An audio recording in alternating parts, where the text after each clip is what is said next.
Hello guys, welcome back to hello engineer platform.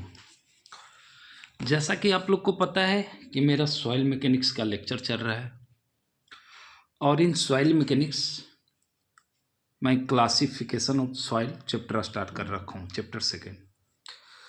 तो मैंने last class में Indian standard classification पढ़ाया था और उसके साथ ही मोटा मोटी क्लासिफिकेशन चैप्टर समाप्त हो गया।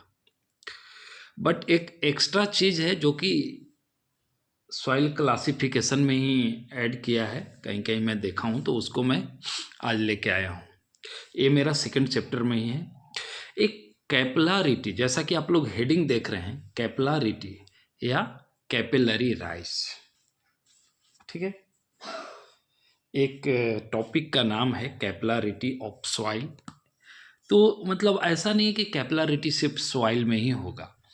एक कैपिलरिटी ऑफ लिक्विड बोलते हैं हम लोग, बट जब सॉइल में हम लोग वो यूज करते हैं तो सॉइल बोल देते हैं।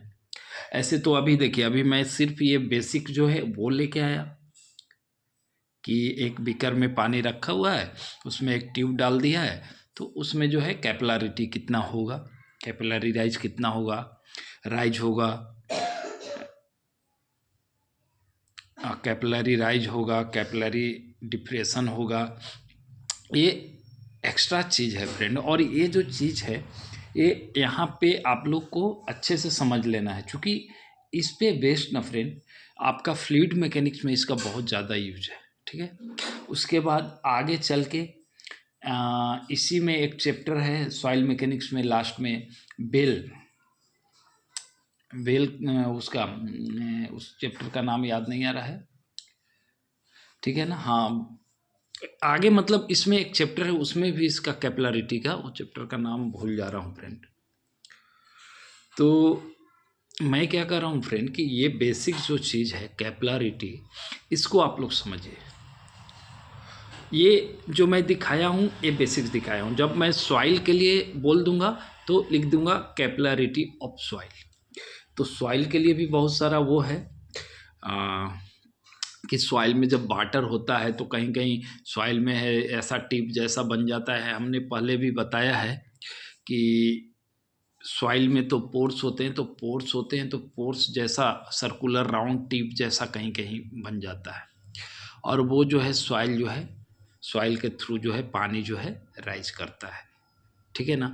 वो मैं बताऊंगा, पहले आप सिंपल कैपिलरिटी क्या होता है या कैपिलरी राइज क्या होता है उसको समझिए, या कैपिलरी डिप्रेशन क्या होता है। जब हम फ्रेंड बात करेंगे, देखिए हमारा specific gravity of liquid, different liquid different होता है फ्रेंड, ठीक है। डिफरेंट लिक्विड का स्पेसिफिक ग्रेविटी डिफरेंट, जैसे वाटर का अलग, मरकरी का अलग, केरोसिन ऑयल का अलग, डीजल का अलग। तो सबका जब कैपिलर ये स्पेसिफिक ग्रेविटी अलग अलग होता है फ्रेंड, तो कभी कभी इन केस ऑफ मरकरी बोल रहा हूँ मैं, मरकरी में क्या होता है फ्रेंड कि एक कैपिलरी जो होता है राइज ना होके ये फॉल होता है, और इसको हम लोग बोलते हैं कैपिलरी डिप्रेशन। ये देखिएगा आप यहाँ पे देखिए, मैं बोल रहा हूँ आप लोग सुनते जाइए, मैं सब वो कर दूंगा, ठीक है ना। आपको एकुमुलेट कर दूंगा चीज़ों को। पहले मैं समझाना क्या चाह रहा हूँ वो समझिए। पहले मान लिए कि हम वाटर का केस में चलते हैं, ठीक है। तो वाटर का केस में हमने एक पानी ले लिया और एक ट्यूब लगा दिया। तो जैसे पानी लेके एक अंदर जब ट्यूब लगाता हूँ तो देखते क्या है हम लोग फ्रेंड कि जो वाटर का हमारा लेवल है, मैं सॉइल पे जाऊंगा फ्रेंड, पहले ये बेसिक समझ लीजिए, उसके बाद ये देखिए ये वाटर का हमारा लेवल है इसमें, ठीक है। तो हम लोग क्या देखा फ्रेंड कि जो ये वाटर का जहाँ पे लेवल है, टिप में जब देखा तो ऐसा नहीं है कि जहाँ तक वाटर का लेवल है वहीं तक टिप में भी हो, ठीक है ना। मैं क्या देखा कि थोड़ा वाटर लेवल जहाँ पर था टिप में, उससे थोड़ा ऊपर हाइट तक पानी दिख रहा है मुझे। ये फ्रेंड ग्लास का ले लीजिए या पारदर्शी हो जो कि देख पाए हम लोग, ये टिप जो है ऐसे तो हम लोग ग्लास का ही लेते हैं टिप, ताकि हम लोग को दिख पाए कि वाटर का लेवल जो है कहाँ तक एक्स्ट्रा ऊपर गया।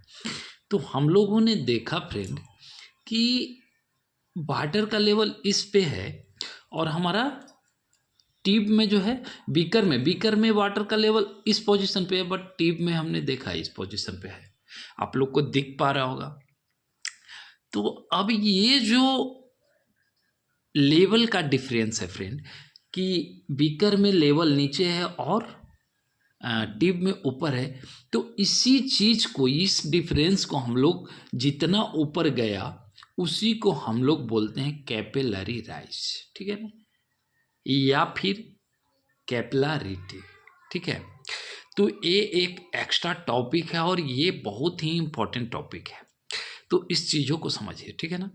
तो मैं यहाँ पे वाटर ले लिया, ठीक है। ऐसे तो मैं वाटर ना लेके लिक्विड बोलता तो बहुत अच्छा होता, बट मैं वाटर ले लिया हूँ, तो वाटर का स्पेसिफिक ग्रेविटी या फिर उस पर स्पेसिफिक वेट पे बात करेंगे। हम लिक्विड बोलते तो नॉर्मल सबके लिए डिराइव कर देते, ऐसे मैं सबके लिए डिराइव ना करके वाटर ही ले लिया हूँ, तो वाटर के लिए कर दूंगा। और वाटर हटाइएगा तो कोई भी लिक्विड वहाँ पे डाल के आप कैपिलरिटी निकाल सकते हो, ठीक है। तो अभी हमने दो एग्जाम्पल लिया है। एक तो वाटर के केस में हमने क्या देखा फ्रेंड, बस फ्रेंड सुनते जाइए। कैपिलरिटी आप जितने अच्छे से सुनोगे उतना मेमोराइज होगा और समझ में आएगा और आपको आगे से दिक्कत नहीं होगा। ये आप घर में भी एक्सपेरिमेंट कर सकते हो। घर में भी जो हम लोग स्ट्रोक, जो ये जूस वूस पीने के लिए एक स्ट्रोक लेके आते हैं ना फ्रेंड, जूस पीने के लिए स्ट्रोक लेके जब आते हैं तो उसमें देखिएगा कि जब आप जूस के अंदर में स्ट्रोक जब इन करोगे फ्रेंड, तो बिना कोई पावर लगाए, बिना कोई वो किए, स्ट्रोक जहाँ तक जूस का लेवल है, देखिएगा जहाँ तक जूस का लेवल है स्ट्रोक डूबा हुआ है वहाँ तक, और स्ट्रोक में थोड़ा देखिएगा ऊपर तक आ जाता है जूस, तो वही कैपिलरिटी होता है फ्रेंड। कैपिलरी राइज के कारण वैसा होता है, ठीक है ना। तो ये मैंने नहीं देखा, मतलब जो साइंटिस्ट ने ये निकाला, जो साइंटिस्ट जो है इस चीज़ का खोज किया था, उन्होंने देखा कि कैपिलरी राइज इन वाटर होता है। और जब उन्होंने एक मरकरी का जब वो लिया, एग्जाम्पल लिया मर्क्यूरी का, तो उसमें क्या देखा कि जहाँ तक बीकर में पानी का लेवल है, ठीक है, जहाँ तक बीकर में ये मरकरी का लेवल है, जहाँ तक बीकर में मरकरी का लेवल है फ्रेंड, वहाँ से क्या देखा गया कि लेवल से थोड़ा नीचे चला गया ट्यूब में, ठीक है। हालांकि वाटर में जब देखा गया कि जहाँ तक लेवल था पानी का उससे ऊपर चला गया, लेकिन इसमें मरकरी के केस में देखा गया कि जहाँ तक बीकर में जो है, बीकर में है जहाँ तक इसका मरकरी का लेवल, उससे जो है डाउन हो गया। तो इसका नाम हम लोगों ने दिया है, उन लोगों ने नाम दिया कि ये भाई ऊपर हुआ था तो राइज हो गया, नीचे हो गया तो डिप्रेशन हो गया, तो कैपिलरी डिप्रेशन, ठीक है। इसको आप सुनते जाइए, मैं फार्मूला भी दिखा दूंगा, सब कुछ कंपाइल कर दूंगा, मेमोराइज कर दूंगा, ठीक है ना। डोंट वरी, पहले मैं जो समझा रहा हूँ समझने का कोशिश कीजिए।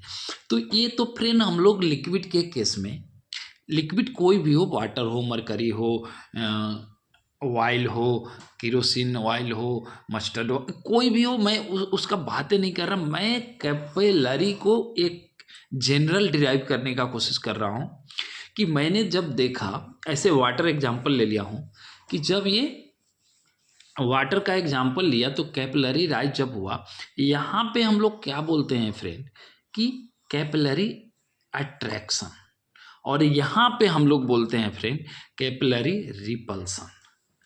अभी देख लीजिए, अट्रैक्शन कहने का मतलब फ्रेंड लगाव, तो लगाव वाटर के बीच में लगाव है, वाटर को ये ट्यूब में लगाव है, तो ये जो है कैपिलरी अट्रैक्शन के कारण जो है राइज हो जाता है। किसी से आप ऐसा देखे होंगे फ्रेंड कि किसी से किसी को लगाव है, जैसे लड़का को लड़की से लगाव है, तो आप देखे होंगे कि जब लगाव हो जाने के फ्रेंड बाद क्या होता है कि जिधर जिधर मतलब लड़की जाते हैं उधर उधर लड़का भी जाता है, चूंकि लगाव है, अट्रैक्शन है। But friend in case of कहीं कहीं देखे होंगे कि किसी लड़का को किसी लड़की से लगाव नहीं है, तो लड़की किधर भी जा रही है लड़का को मतलब नहीं है कि उसके पीछे पीछे नहीं जाएगा, और लगाव नहीं है। मतलब एक टर्म जो है अट्रैक्शन टर्म वहां पे नहीं आया, वहां पे आ गया रिपल्सन। मतलब उस लड़की से उस लड़का को लगाव नहीं तो रिपेल करेगा, लड़की किधर भी जाए लड़का रिपेल करेगा, जाओ जाओ जाओ कोई दिक्कत।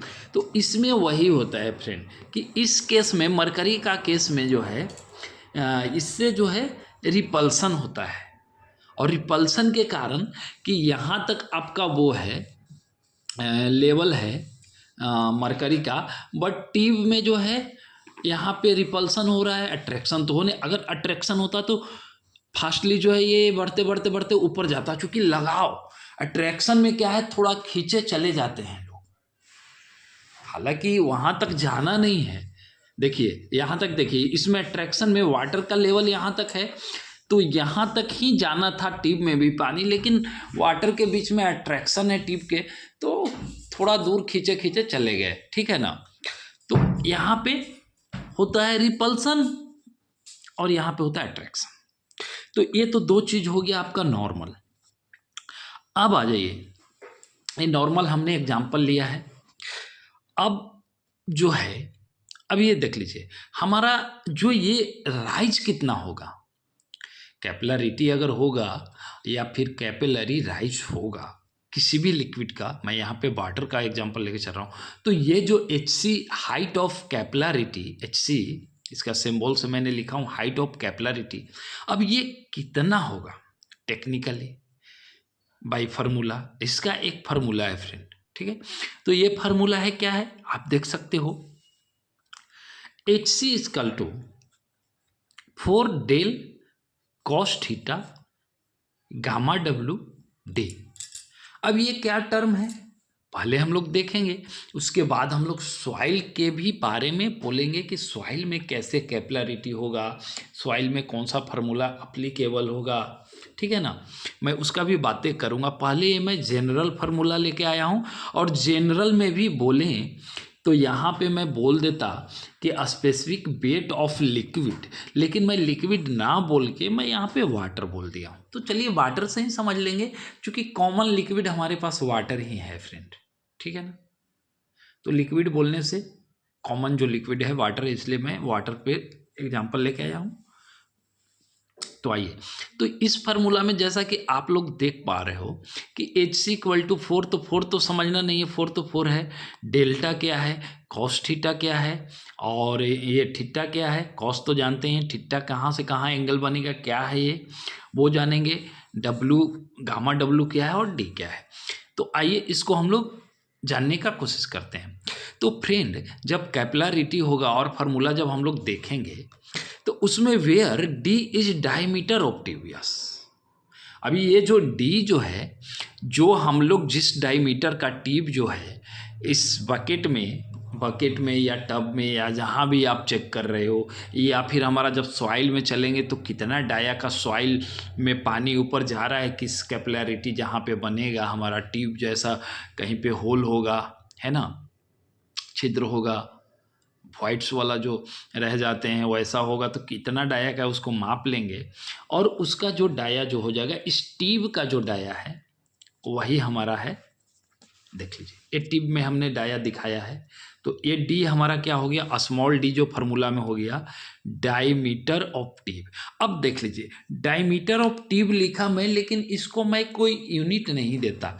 मैं और भी चीज़ें पढ़ाया हूँ फ्रेंड, हर जगह मैं बोलता हूँ कि यूनिट से हमारा लेना देना कुछ नहीं है फ्रेंड, इसलिए कि चूंकि कुछ बच्चे यूनिट पढ़ के रट के याद करके ना कंफ्यूज हो जाते हैं एग्जाम में, अभी बच्चे एग्जाम में मतलब रट लिया, मैं यहाँ पे मीटर लिखा दिया या फिर सेंटीमीटर लिखा दिया, बच्चे रट के चले गए सेंटीमीटर, अब एग्जाम में आ गया मीटर। अभी बच्चे वहाँ पे इतना कंफ्यूज हो जाते हैं, अरे सर ने तो कैपिलरिटी मीटर सेंटीमीटर में पढ़ाया था, ये तो मीटर में दे दिया वैल्यू, अब मैं क्या करूँ। तो ये छोटी छोटी कन्फ्यूजन एग्जाम में हो जाते हैं फ्रेंड, ठीक है ना। तो इसलिए हम यूनिट पे बात नहीं कर रहा, मैं क्या कर रहा है कि डायमीटर ऑफ ट्यूब।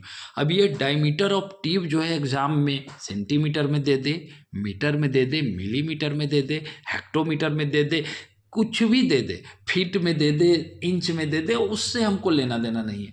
आप लोग याद रखिए कि ये जो हमारा कैपिलरिटी का जो फार्मूला है उसमें capillary rise HC=4 delta cos theta gamma W D, where D is the diameter of tube, हो गया।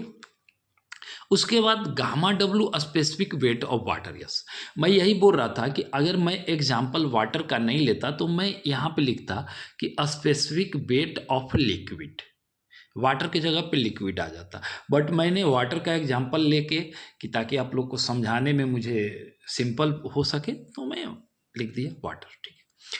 और ये डेल्टा क्या है friend, surface tension of water. Yes, अब ये सरफेस टेंशन क्या है फ्रेंड, मैं सरफेस टेंशन यहाँ पे डिस्कस नहीं करूँगा, चूँकि मैं पहले भी बोला हूँ कि ये बेसिक्स है और बेसिक्स ये फार्मूला यहाँ पे बताना ज़रूरी था, चूँकि ये आगे एक चैप्टर है, उसमें अगर यहाँ पे बेसिक नहीं पता था तो वहाँ पे इलेबोरेट नहीं कर पाता मैं इस चीज़ को। आगे एक है सॉइल मैकेनिक्स में भी चैप्टर और फ्लूइड मैकेनिक्स में भी 2 चैप्टर हैं जहाँ पे ये कैपिलरिटी का आया। सरफेस टेंशन मैं फ्लूइड मैकेनिक्स में पढ़ाऊँगा फ्रेंड। यस, सरफेस टेंशन क्या है ऐसे मैं आपको बोल देता हूँ, ठीक है ना। सरफेस टेंशन क्या है फ्रेंड कि ये थोड़ा सा देख लीजिए आप, सरफेस टेंशन में यहाँ पे बता नहीं रहा। मान लीजिए कि एक कोई लिक्विड यहाँ पे गिरा हुआ है फ्रेंड, ठीक है ना। अभी ये लिक्विड पे, ये लिक्विड जो है इस सरफेस पे, ठीक है, इस सरफेस क्या, ये तो हमारा कॉपी है। मान लिए कि मैं ये हमारा ये रूम में जो सरफेस है, जिस रूम में आप रह रहे हो उस रूम में जो सरफेस है उस पे हमने पानी जो है इतना गिरा दिया, तो इस सरफेस पे जो लिक्विड जो है ना कितना फोर्स लगा रहा है और कितना लेंथ तक लगा रहा है। सरफेस टेंशन का यूनिट होता है फ्रेंड न्यूटन पर मीटर। मतलब न्यूटन पर मीटर से कहने का मतलब क्या हो गया फ्रेंड कि न्यूटन फोर्स का यूनिट है और मीटर जो है लेंथ का यूनिट है। तो मतलब हमारा surface tension is known as force, जो है कितना लेंथ में कितना फोर्स लगा पा रहा है, this is known as surface tension, और इसी को हम लोग बोलेंगे सरफेस टेंशन। ये मैं मोटा मोटी बस समझाया कि सरफेस टेंशन मतलब पानी हमने यहाँ पे बिखेर दिया, इतना एक बूंद पानी गिराया, मान लिए पहले हम एक बूंद पानी गिराया, छोटा सा बूंद, तो अभी ये लेंथ कम है, तो एक बूंद पानी जो इस सरफेस पे जो टेंशन लगाएगा फ्रेंड, ये टेंशन लगाएगा, ठीक है ना। टेंशन मान लीजिए ये पानी है हमारा एक बूंद, तो ये टेंशन जो लगाएगा, ऐसे टेंशन का ऐसे होता है कंप्रेशन का दबाव में होता है, ये टेंशन जो लगा रहा है फ्रेंड, देखिए थोड़ा सा भी मैं यहाँ पे डिस्कस नहीं करना चाह रहा था फ्रेंड, लेकिन मुझे लगा अगर डिस्कस नहीं करूँगा तो सरफेस टेंशन से आप लोग कन्फ्यूज। अभी एक बूंद जो पानी सरफेस पे जितना टेंशन दे रहा है कितना लेंथ में दे रहा है, वही तो है friend surface tension, force per unit length, this is known as surface tension, ठीक है ना। अब मान लिए 10 बूंद पानी गिरा दिया तो वो भी वही होगा कि फोर्स कितना ये पानी लगा रहा है इस सरफेस टेंशन पे, बूंद बड़ा हो छोटा हो, हमारा सरफेस टेंशन का डिफिनेशन नहीं चेंज होना है, फोर्स पर यूनिट लेंथ, ठीक है। तो ठीक है, सरफेस टेंशन पे मैंने इतना बोल दिया क्योंकि आप लोग को कन्फ्यूजन नहीं चाहिए मुझे। तो अब आ जाइए, अब हमारा क्या हो गया, डेल्टा क्या हो गया, surface tension of water, yes. और थीटा क्या हो गया फ्रेंड, कांटेक्ट एंगल, यस। अभी एक कांटेक्ट एंगल, अभी ये देख लीजिए मैं यहाँ पे एक वो बना के लाया हूँ। मान लीजिए कि जब हमारा यहाँ पे ट्यूब है, यहाँ तक पानी है, तो ये पानी से होराजेंटल से यहाँ पे देख लीजिए, यहाँ पे आपको समझ में आएगा, ये आपका होराजेंटल नहीं है फ्रेंड, ये देखिए इस टाइप का हमारा जो है ना, ये मेनिस्कस जैसा बन जाता है फ्रेंड, ऐसा।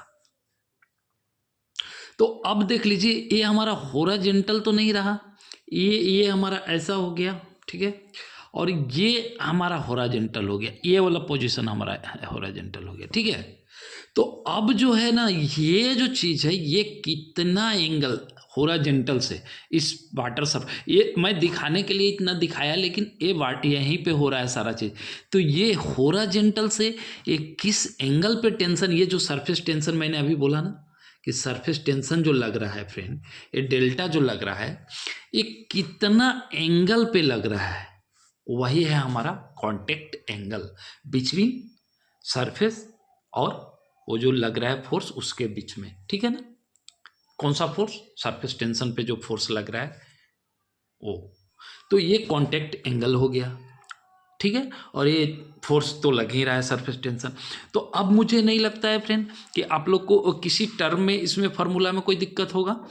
HC हो गया, कैपिलरिटी। अब क्वेश्चन आएंगे फ्रेंड कि फाइंड आउट द कैपिलरिटी, है ना, ऑफ वाटर हुज, उसका जिस टिप को यूज किया उसका टिप का डाया ये है, थीटा ये है, ठीक है ना। वाटर का आप लोग को तो यूनिट वेट पता ही है, और सरफेस टेंशन जो है हमारा, जो वाटर सरफेस टेंशन लगा रहा है, फोर्स दे देगा कि इतना न्यूटन फोर्स लगा रहा है और कितना लेंथ में लगा रहा है। तो मुझे नहीं लगता है फ्रेंड कि इसमें आप लोग को कोई परेशानी होना चाहिए। पहले हम सरफेस टेंशन निकाल लेंगे। देखिए क्वेश्चन किस प्रकार से ड्राफ्ट होंगे इस पे कि फोर्स दे दिया कुछ, ठीक है, फोर्स 10 दे दिया, लेंथ 2 दे दिया, ठीक है। तो यहाँ से आप डेल्टा निकाल लीजिए, 2/10 5, ठीक है। HC निकालना है तो 4 इंटू डेल्टा हमारा क्या हो गया, 5 हो गया। हम मान लिए cos 0 दे दिया, कुछ नहीं एंगल दिया, 0 दे दिया, तो cos 0 1 होता है। और ये हमारा यूनिट वेट ऑफ वाटर क्या होता है, तो सबको पता है, यूनिट वेट ऑफ वाटर 9.81 के आसपास होता है, ठीक है ना। और हमारा डायमीटर मान लिए कि मीटर में ना दे के, ठीक है, मीटर में ही दे दिया, 0.2 दे दिया। तो क्या आपको ये नहीं लग रहा है कि सारा चीज़ अगर मीटर में दे दिया तो हम क्या ये कैपिलरिटी हाइट कुछ 10 या 5 मीटर में नहीं निकाल सकते हैं? निकाल सकते हैं ना। तो यही तो है फ्रेंड, डेट्स इट। अब देख लीजिए, अब अगर आप लोग बेसिक कैपिलरिटी या कैपिलरी राइज समझ चुके हैं या डिप्रेशन, तो अब हम आगे बढ़ेंगे, ठीक है ना। हमारा वाटर का ही एग्जाम्पल में आगे बढ़ रहे हैं हम, ठीक है। तो हमारा क्या है फ्रेंड कि कहीं कहीं पे फॉर नॉर्मल वाटर, ठीक है, तो नॉर्मल वाटर के लिए ये एंगल याद रखिए फ्रेंड। कहीं कहीं एग्जाम्पल सेट हो जाते हैं फ्रेंड कि फाइंड आउट द कैपिलरिटी या capillary rise for normal water. तो नॉर्मल वाटर के केस में आपको पता है कि वाटर का यूनिट वेट क्या होता है, और आपको ये थीटा नहीं देगा तो फिर आप परेशान हो जाइएगा कि अरे यार थीटा तो दिया नहीं। तो फिर ये नॉर्मल वाटर अगर कोई बोल देता है तो आप थीटा याद रखिए 21 से 24 डिग्री सेल्सियस, डिग्री सेल्सियस नहीं फ्रेंड, टेम्परेचर मैं बोल डिग्री, ठीक है ना। तो आप जो है 21 से लेकर 24 कुछ भी रख के निकाल देंगे तो एग्जामिनर जो है आपको मार्क्स दे देगा। तो ये याद रखिए फॉर नॉर्मल वाटर के लिए 24 डिग्री है ना थीटा, और फॉर प्योर वाटर, यस, इसको याद रखिए फ्रेंड। ये प्योर वाटर जो है ना, ये बहुत काम का चीज़ है। फॉर प्योर हमेशा 90 क्वेश्चन फॉर प्योर वाटर पे आते हैं फ्रेंड, और एक आध क्वेश्चन नॉर्मल वाटर पे आते हैं। तो इस वैल्यू को आप याद रख लीजिए, theta equal to 0 degree for pure water. अभी जैसा कि मैं एग्जांपल दिया कि मान लिया थीटा इक्वल टू 0, मैं ऐसे ही मान लिया था, बट ये थीटा इक्वल टू 0 आप ऐसे नहीं मान सकते। फॉर प्योर वाटर जहाँ बोलेगा वहाँ पे आप थीटा का वैल्यू 0 डाल के आप निकाल सकते हैं। तो ये तो हो गया दो चीज़ें, फॉर नॉर्मल वाटर के लिए थीटा कितना लेना है, फॉर प्योर वाटर के लिए कितना लेना है।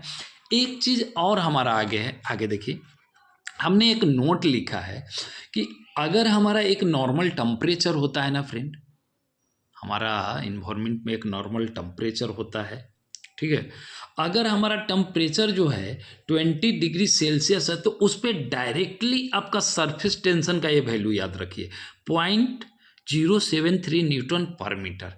ये भी कभी कभी क्या कहता है कि आप फाइंड, सब कुछ दे देगा फ्रेंड, थीटा भी दे देगा, ये वाटर ये डी भी दे देगा, सब कुछ दे देगा, सरफेस टेंशन नहीं देगा और बोल देगा ना कि एट टेम्परेचर 20 डिग्री सेल्सियस।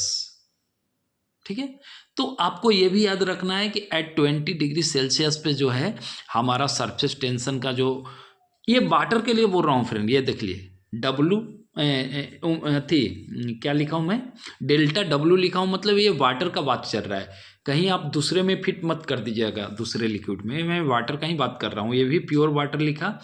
तो अगर 20 डिग्री सेल्सियस कहीं आपको एग्जाम में दिखा मिल जाए फ्रेंड, और सरफेस टेंशन ना मिल रहा हो और कैपिलरी राइज निकालना हो, ठीक है, तो आप ना ये वैल्यू लेके चल सकते हैं, इसको मेमोराइज कर लीजिए। ये हो गया दूसरा बात।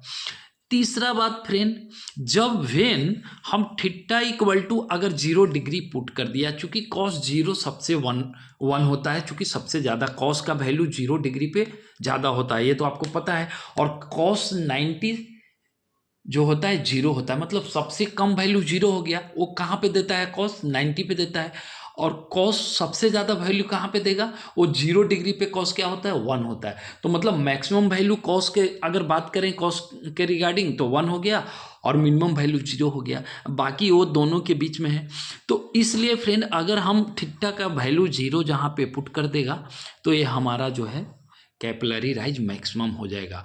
तब मैं यहाँ पे बोला हूँ फॉर प्योर वाटर के लिए, कभी कभी बोलता है प्योर वाटर नहीं बोलेगा, आपको सीधा बोलेगा कि आप मैक्सिमम कैपिलरी हाइट बता दीजिए वाटर के केस में, तो आपको मैक्सिमम अगर बोल देगा तो आप सीधा मान के चलिए कि वो प्योर वाटर है, और 0 पुट कर दिया है यहाँ पे, और आपको जो है 4 सिग्मा, आइए गामा डब्लू का वैल्यू तो पता है, और डी का वैल्यू दे देगा, सिर्फ आपको डी का वैल्यू दे के और सिग्मा का वैल्यू दे के आपसे HC मैक्स पूछ लेगा, तो इसको भी याद रखिए।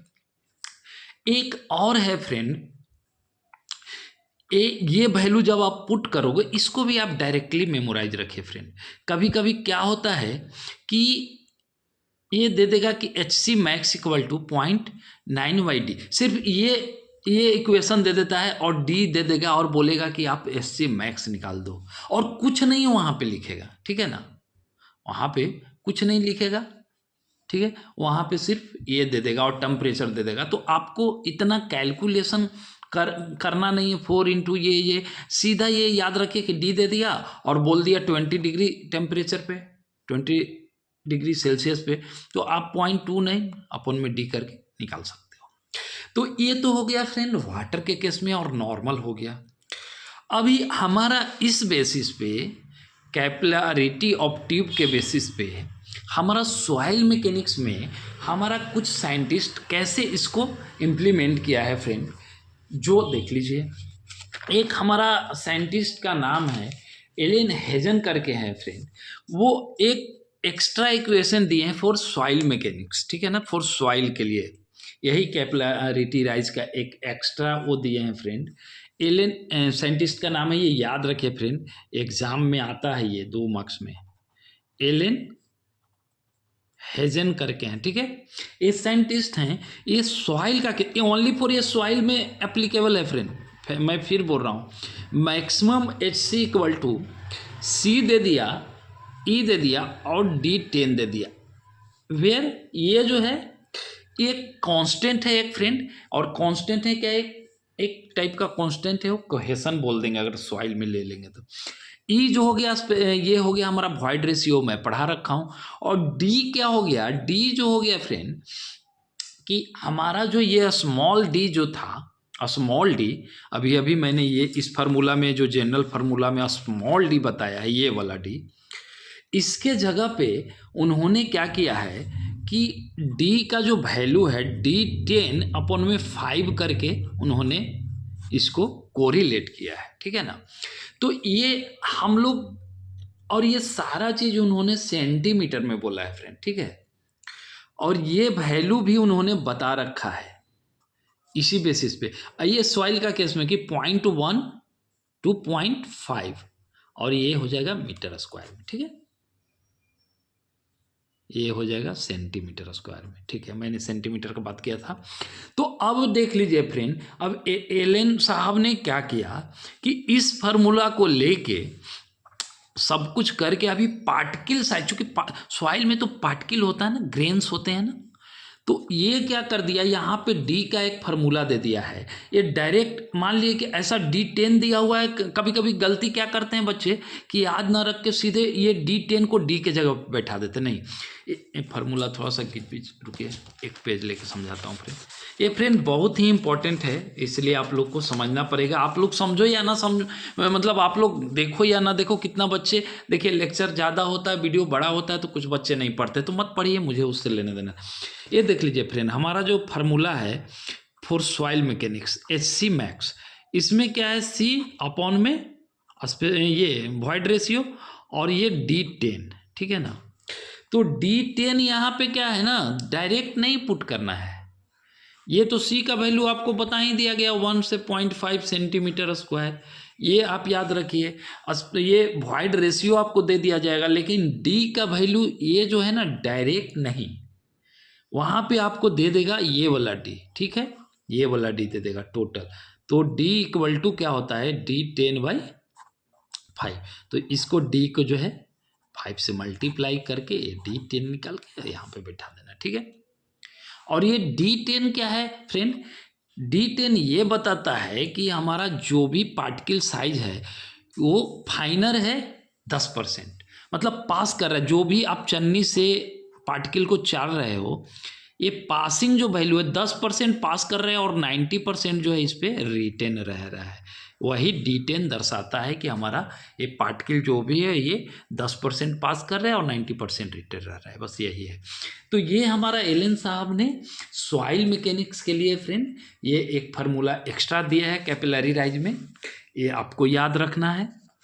ये फार्मूला लाइए, मैं यहाँ पे लिख देता हूँ, मैं ये लिखना भूल गया था, चूँकि ये मैं सॉइल मैकेनिक्स, अब देख लीजिए, अब ये जो नॉर्मल फार्मूला है ये भी आप सॉइल मैकेनिक्स में लगा सकते हो। कोई भी लिक्विड बैठा लीजिए, मैं वाटर का लिया हूँ, और आप ये कैपिलरिटी निकाल सकते हैं। अभी ये फार्मूला है फॉर सॉइल मैकेनिक्स के लिए ओनली, HC मैक्स, ठीक है ना, HC max equal to C upon में ये E और D10, ठीक है।